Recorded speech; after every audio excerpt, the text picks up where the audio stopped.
Je vais vous entretenir cette fois-ci sur les tout débuts, avant l'implantation de l'espèce humaine. Comment était la Terre à cette époque? Était-elle habitée? Et si oui, par quelle sorte de créature? Humaine, humanoïde ou animale? C'est ce que nous verrons ensemble. En passant par la Terre d'avant, la Grande Mue et le continent originel, mon alter ego Elohim répondra à toutes ces questions et même plus encore. Sans plus attendre, allons-y pour la suite de ce récit mythique sur l'histoire de la création. L'histoire de notre création, version Elohim. Je suis Al-Azira, visionnaire et messager des Elohim. Bienvenue pour cette nouvelle vidéo.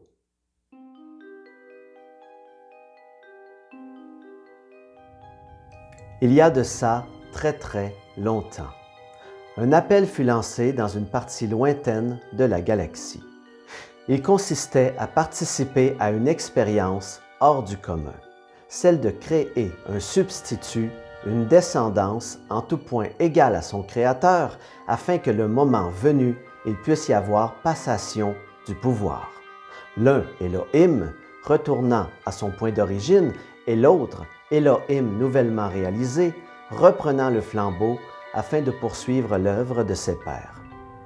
Pour ce faire, Elohim, en tant qu'initiateur du projet, reconnut lors de cet appel 11 peuples comme étant aptes à participer à l'expérience, chacun ayant été sélectionné pour une qualité qui lui était propre. Le choix fut fait parmi un grand nombre de candidats et partout dans cette région de la galaxie, tous voulaient être représentés dans ce que l'on a appelé la grande œuvre. C'était l'événement qui allait changer à jamais le cours des choses.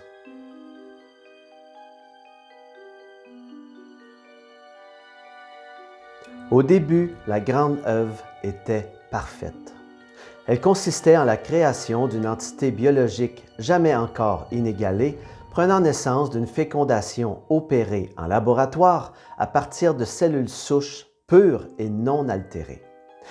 Nous utilisons ici le terme de laboratoire pour définir un procédé de création qui n'est pas impulsé par voie dite naturelle. Nous pouvons donc affirmer que vous êtes le résultat d'une expérience supranaturelle. Un véhicule matériel évolutif, fait à notre image et selon notre ressemblance, muni d'une ingénierie biomécanique de niveau supérieur. Une entité ayant l'intelligence et la faculté de progresser de manière parfaitement autonome et dotée d'un libre arbitre, pouvant être mis en œuvre dans son espace attribué. Placé sur une planète de type vaisseau spatial biologique, que vous nommez Terre, retiré dans une partie lointaine de la galaxie et distancié de toute vie, afin de ne pas être assujetti aux influences pouvant survenir de l'extérieur. Car qui dit assujetti, dit parfois soumis.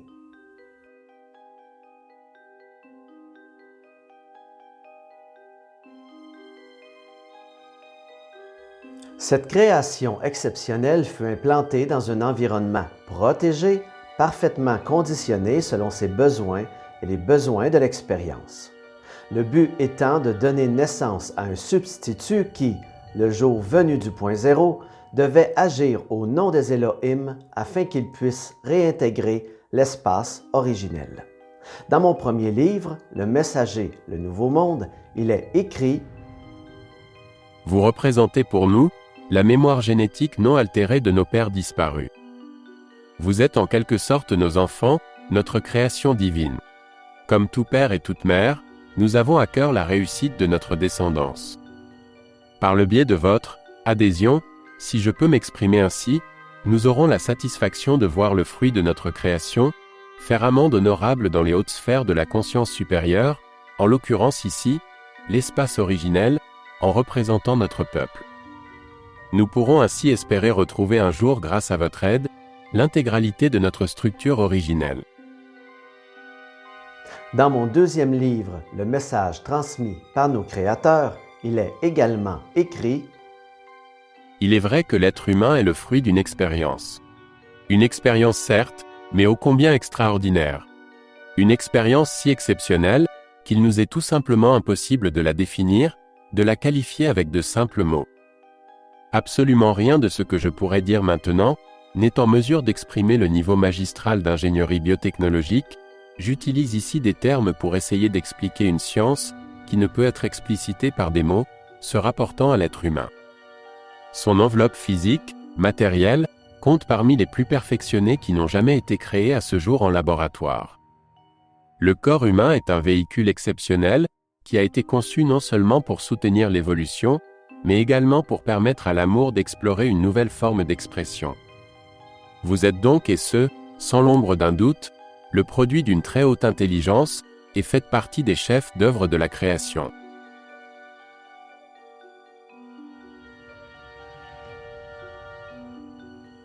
Il faut savoir que, bien longtemps après notre départ et bien avant l'implantation de l'espèce humaine, coexistaient à la surface de la Terre quelques créatures humanoïdes, résultat d'expériences génétiques ratées, ainsi que d'autres d'apparence plus humaine.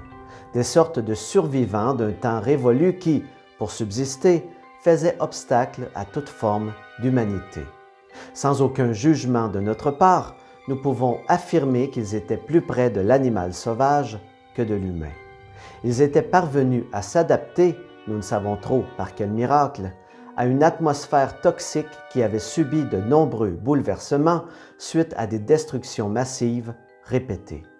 Nous pouvons donc affirmer que la Terre d'avant était aride et inhospitalière. Avec le temps, elle est devenue en quelque sorte la poubelle de l'univers. Tout ce qui avait subi de grossières modifications sur le plan génétique y était envoyé et livré à lui-même, et ce, sans aucun égard d'humanité.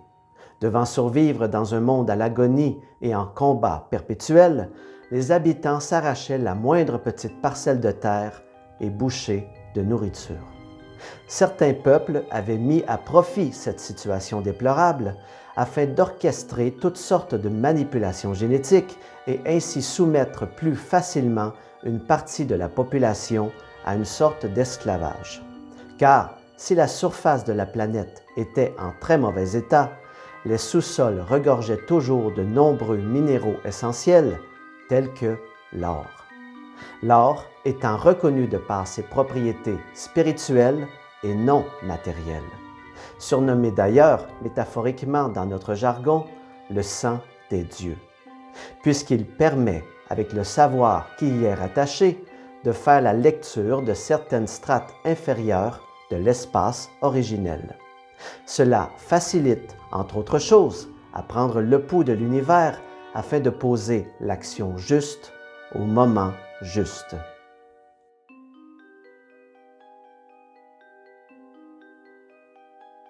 Pour revenir à notre bonne vieille Terre, car oui, tout comme vous, nous aussi l'avions un jour passé habité, presque tous à ce moment s'entendaient sur le fait qu'il fallait absolument mettre fin à ce fléau qui ne faisait que se perpétuer de génération en génération. Il y avait lieu d'agir rapidement car certains scientifiques développaient une technologie qui leur aurait permis éventuellement de quitter la surface de la planète.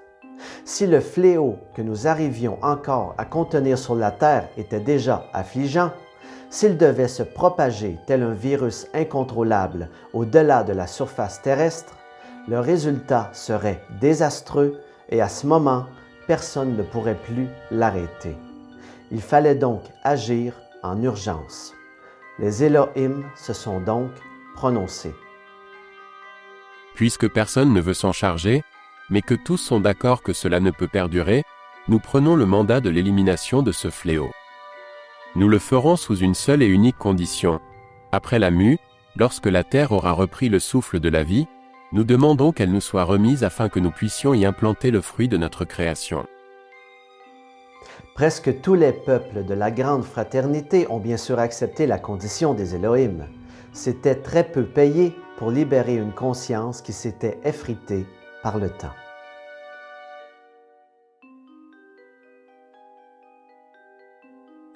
Nous disons presque tous car un peuple s'est objecté fermement à cette mue.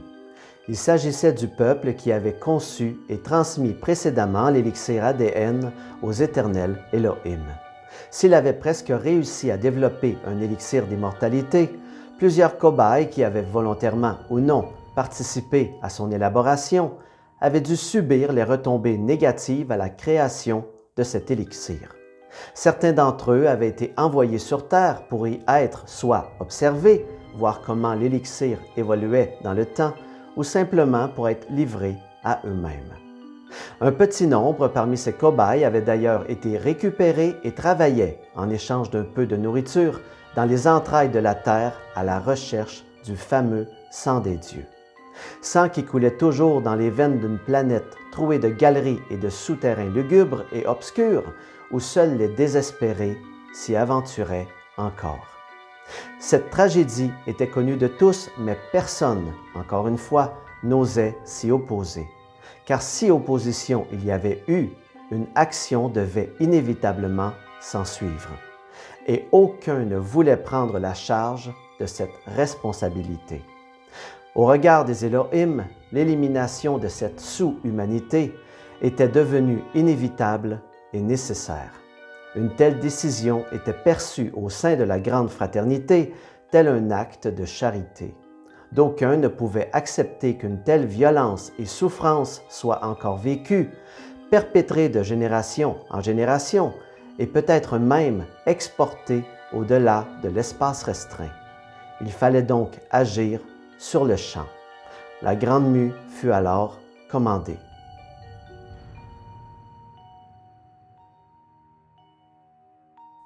Dans un premier temps, les Elohim firent un filtrage génétique des divers minéraux, végétaux et animaux. Suite à cela, la mue fut ordonnée et toute forme de vie humanoïde et ou grotesque qui vivait à ce moment à la surface de la Terre furent englouties par les eaux. Lorsque les Elohim quittèrent la planète, toute trace de terre avait disparu à l'horizon des 12 directions. Il ne restait plus qu'une large étendue d'eau à perte de vue. Aucune vie, ni passée ni présente, n'était dorénavant observable. Le destin inévitable de cette humanité en perdition venait d'être accompli. Les Elohim avaient tenu parole.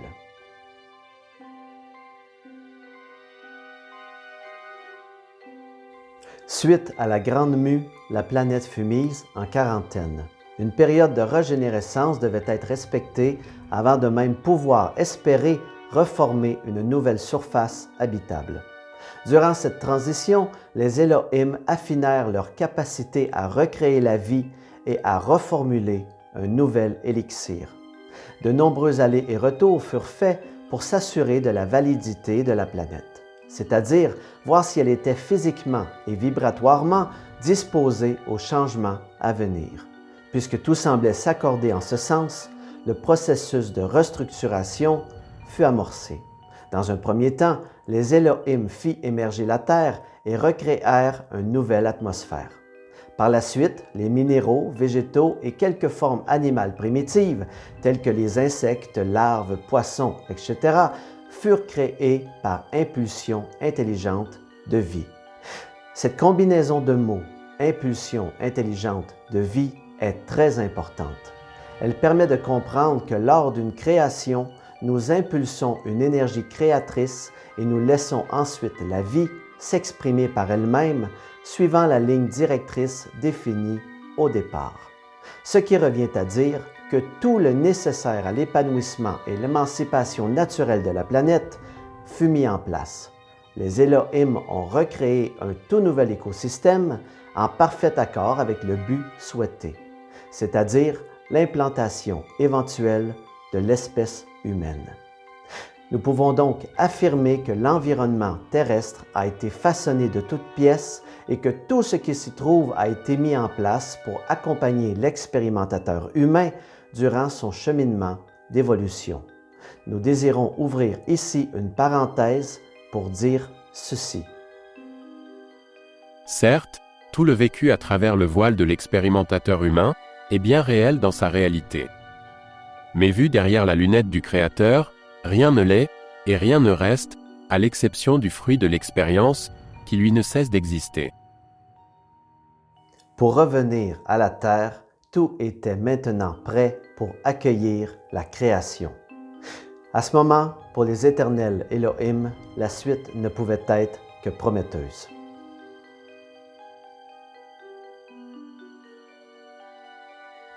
C'est ce qui met fin à cette vidéo.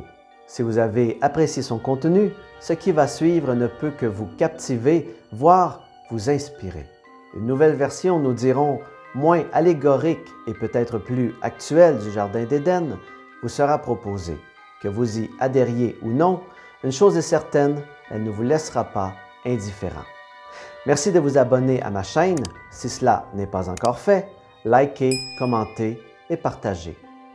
Et comme à l'habitude, voici un extrait de la prochaine vidéo.